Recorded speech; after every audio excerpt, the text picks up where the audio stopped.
Hello. I will be reading off of the screen, and occasionally I will be looking at you to say anything to you that may not be on screen, which I think would be necessary in that moment. Let's begin. Understanding is an investigative act. Some information will make sense upon conception, while most of it will require you to take note of what you understand and what you don't understand, putting emphasis on what you don't understand.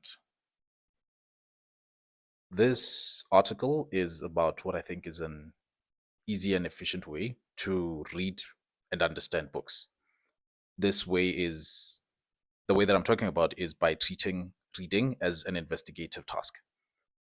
I will explain how you can treat it as the investigative task, and I will also explain why it is important that you clearly mark what you understand from what you don't understand when you take notes. Any topic worth researching becomes more interesting the deeper you go into it. This is an example of what I imagine Mihail Csikszentmihalyi would term as an autotelic activity. The reward for the effort is the opportunity to engage with the task you put the effort into. The longer you put in the effort, the more pleasure you derive from it. In the context of reading, this is achieved by having an investigative nature when you want to understand a topic. Let's say you're reading. While you're reading, you may come across an idea you don't understand. And when you do your initial research, you start to understand the idea a bit more, but not enough to confidently talk about it openly. You do more research and understand a bit more, but still you haven't reached that critical mass of understanding. Eventually, after enough research, you do. See, at this point, you've reached the critical mass I'm talking about. You understand the topic so well that you can engage with it in everyday conversation like it's gossip. This is what an investigative nature looks like. I came across a thorough explanation of this phenomenon in George Fillmore Swain's book, How to Study. I'd like to point out it's a great book and I think you should pick it up and read it. Go check it out. Let's take another simple example to understand this investigative process and its nature. Let's assume you don't know what the word metaphysical means. If you take your phone and you make a quick Google search, you will find that the word is defined as relating to metaphysics. We take a mental note of metaphysics because we don't know what this is yet. After that, we take this word and we make a search. Let's search for the definition of metaphysics. What do we get? The branch of philosophy that deals with the first principles of things, including abstract concepts such as being, knowing, identity, time, and space. This definition may be a bit dense, so let's find simpler ones. After searching, you will find that in its most basic definition, it is defined as the study of reality and existence and being. Now you might be wondering, whose existence is it investigating and what about reality needs investigating? I mean, we live in it, and shouldn't that be proof enough that reality is reality?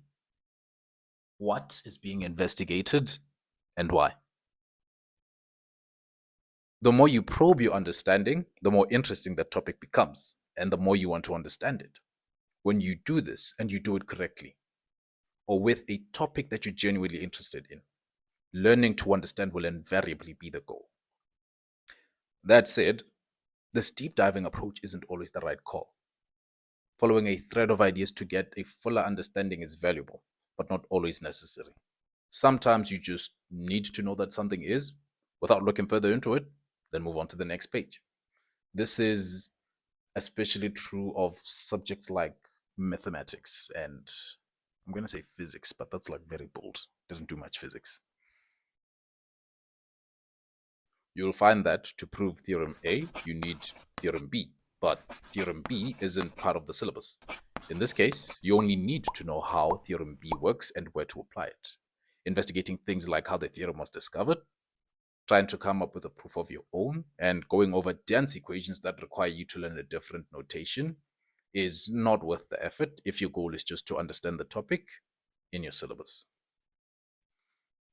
Contrary to what you might expect, I've come to accept that understanding isn't just about what you take in and how you take it in, it's also about your character. It's also about what already exists within you.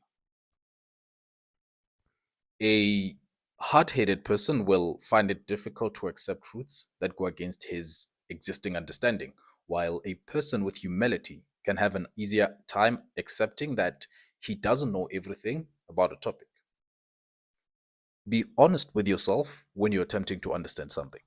Take note of what you understand as you're reading, and more importantly, take note of what you don't understand about what you just read. By making this distinction between what you understand and what you still need to untangle, you avoid building on ideas you're unsure of. If you keep adding unstable ideas to a network of otherwise stable ideas, your knowledge base, eventually the whole network will become unstable. If it becomes unstable, your knowledge bucket starts to crumble along with your confidence, and you end up feeling like you understand less than when you started learning. This goes back to my initial point. Take note of the things you don't understand and label them as such.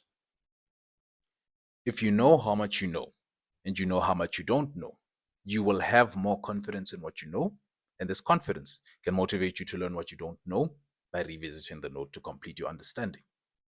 This is a healthy application of the Zeigarnik effect. I made a video about it. Go check it out. By applying this, you will not fall into the trap of thinking you understand when you don't. This is the Dunning-Kruger effect. And you will not make connections to ideas that come with an unstable understanding, even if you come across another idea that builds upon the thing you didn't understand.